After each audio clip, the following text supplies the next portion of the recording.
Hey, I'm Jace. In anticipation of Star Wars Jedi Survivor, I made a list of a few things that I'm looking forward to. Fight instances. In an interview, the game director Stig explained how Cal now has 5 fully realized stances. In the Star Wars universe, specifically the Clone Wars series, I always loved watching Count Dooku fight. He had a measured and formal stance that looked like fencing.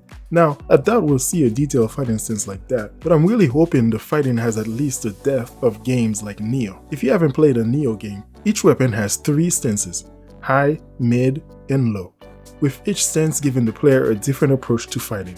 The fighting system felt flexible enough to allow each player to deal with foes whichever way was best for them.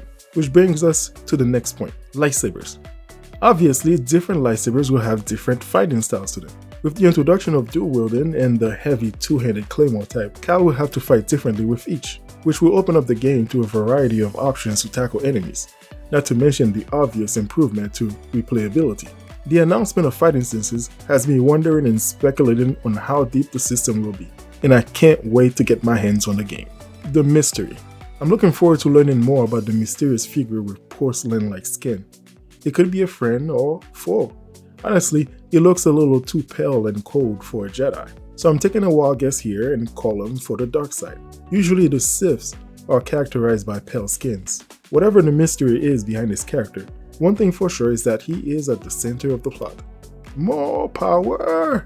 Now that Cal is a full-fledged Jedi, I'm looking forward to exploring more of his powers. Has he learned some new tricks since the end of the last game? Hopefully he didn't just go back to being a scrapper. So I'm expecting Cal to not only have new skills, but to also have his old ones from the last game. It wouldn't make much sense for him to have to relearn those skills, or to not have learned a thing or two during the last 5 years. Creatures. The Star Wars universe always had lots of creatures. Some can be friendly and give you a ride, while others want to make you their dinner. We saw a lot of the latter in Star Wars Jedi Fallen Order, but not much of the former. The good news is that the new trailers showed several instances where Cal is riding a creature. That little bit of information is exciting to me for more than one reason. First, does that mean that Cal can use his force power to influence not just stormtroopers, but also wildlife? And the second reason takes us to the next topic: World Wide Web. Does that mean that the world will be less linear than the first game? I remember the first game had lots of tunnels and straight paths. Even when it seemed open, options for exploration were limited.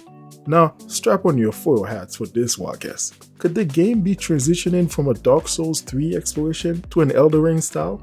I doubt it, but one can wish. It is more likely that it will still be linear, but we'll have to use mounts to traverse certain locations. Now, for the next point, Bode Akuna. I hope I'm pronouncing the name right. Stig, the game director, said that Cal and Bode are like brothers and they complement each other very well. He went on to say that Bode will aid Cal in both combat and traversal. Is he replacing BD-1? Or maybe BD-1 finally turned into a real boy?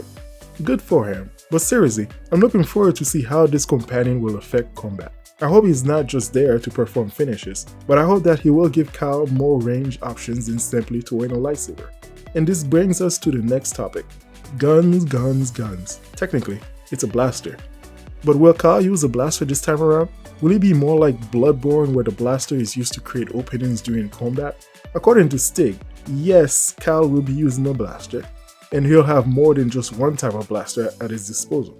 One of the fighting instances that Cal will have is a blaster and lightsaber combo. That could actually become my favorite stance. I always wondered why more Jedis didn't use blasters. And don't say that it's because they are peacekeepers and guns are too violent. Come on, the lightsabers can cut people in half. These are just some of the things that I'm excited about in Star Wars Jedi Survivor. Let me know in the comments what you're looking forward to and your thoughts about the game. Are you as bummed as I am that the release date was pushed back? Anyway, like and subscribe if you enjoyed this video. It costs you nothing and do wonders for me. Peace.